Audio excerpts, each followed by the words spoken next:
भीमराव अम्बेडकर साहब ने समाज के लिए जो काम किया है, याद रखिए मुसलमान कभी उसको भूल नहीं सकता। अगर आज इस देश में एक मजलूम कौम का मुसलमान अबू आसिम आजमी आज माइक पर अपने सबसे बड़े मालिक के खिलाफ बोलने की ताकत रखता है, वो डॉक्टर साहब की देन है। एक 20 डिग्रियों का पढ़ा लिखा डॉक्टर अम्बेडकर साहब, जिनका दुनिया में नाम है और रहती दुनिया तक कोई माई का लाल उनका नाम मिटा नहीं सकता है। आज वो लोग जो पढ़े लिखे नहीं है, वो संविधान को मिटाने की कोशिश कर रहे हैं। और संकल्प ले लो, अगर इस संविधान में छेड़छाड़ होगी, हम अपने बदन का एक एक कतरा निछावर करके इस संविधान को बचाने की कोशिश करेंगे। दोस्तों, मैं आज इसलिए आया हूं कि डॉक्टर साहब ने जो सत्याग्रह शुरू की थी 20 मार्च 1947 को पानी के लिए, चौधार तड़े सत्याग्रह, उस सत्याग्रह में डॉक्टर साहब ने पूरी ताकत के साथ यहाँ आकर पानी पिया।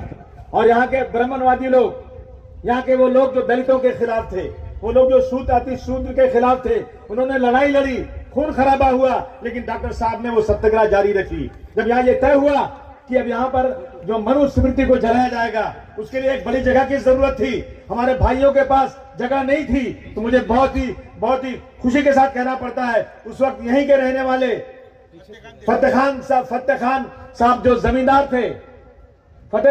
जमींदार थे, वो बढ़कर आए और डॉक्टर साहब के साथ खड़े हो गए कि मैं आपके साथ हूं, मेरी जमीन पे खेती लेके काट देता हूं।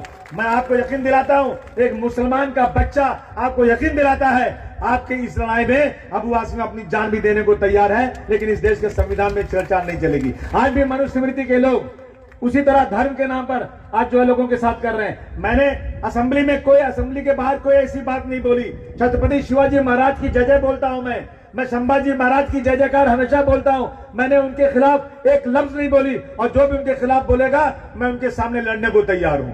लेकिन मैंने सिर्फ औरंगजेब रहमतुल्लाह अलैह के बारे में, एक आसाम के मुख्यमंत्री ने कहा था कि राहुल गांधी औरंगजेब की तरह हिंदुओं को अलग रखता है। मेरे पास एक कागज था, उसमें लिखा हुआ है कि औरंगजेब रहमतुल्लाह अलैह के जमाने में, उनके शासन में सारे जितने थे मुगल, सबसे ज्यादा 34% हिंदू भाई उसमें थे। क्या गलत मैंने बोल दिया? मैंने बुराई तो नहीं किया, लेकिन वही बोला जो इतिहास के पन्नों में लिखा हुआ है। अगर वो गलत है तो इतिहास के पन्नों को मिटा दो, उन पे केस कर दो। हमें सस्पेंड कर दिया गया है और हमें कहा जा रहा है कि ये देशद्रोही है, मेरी जान को खतरा है, लेकिन मैं मर जाऊंगा तो क्या हुआ, लेकिन मैं इस लड़ाई को डॉक्टर भीमराव अम्बेडकर की फोटो लेकर लड़ूंगा। इसलिए मैं आज यहाँ आया हूँ। आज ये इंसाफ रैली चलेगी। देश में धर्म के नाम पर किसी के साथ अलग अलग व्यवहार नहीं चलेगा। डॉक्टर साहब ने कहा, आसमान की ऊंचाई पर कोई बैठा हुआ हो, जरा सड़क पर भीख मांगने वाला हो, संविधान के मुताबिक सबको बराबर का दर्जा है, उसी दर्जे को लेकर मैं लड़ाई लड़ने वाला हूं। आपको बहुत बहुत बधाई देना चाहता हूं। आप लोग बहुत बड़ी तादाद में यहाँ आया है। डॉक्टर भीमराव अम्बेडकर की जय जयकार हो। मैं उनकी जय जयकार बोलते हुए आपकी विदा होता हूं, लेकिन ये लड़ाई मैं जारी रखूंगा। धन्यवाद, बहुत बहुत धन्यवाद।